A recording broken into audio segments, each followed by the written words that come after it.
মেয়েদের জীবনটাই বড় অদ্ভুত, তাই না? রোজ সকালে উঠে যাকে মা বলে ডাকো, এমন একটা সকাল আসে মা বলে ডাকলে একটা অন্য মানুষ সাড়া দেয়। সেই চেনা গলাটা আর শোনা যায় না। যে জানলা দিয়ে রোজ আকাশ দেখো, সেই জানলাটাও বদলে যায়। দূর থেকে যে গলিটা দেখে ভাবো, এই তো বাড়ি এসে গেছি। হারিয়ে যায় সে রাস্তার নামও।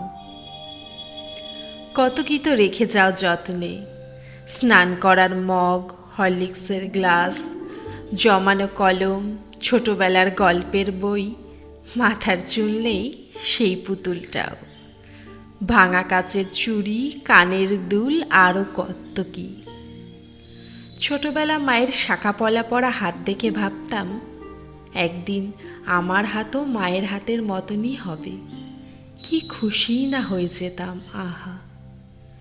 তখন কি জানতাম এই শাখা পলাই একদিন মা মেয়ের মাঝে এসে দাঁড়াবে।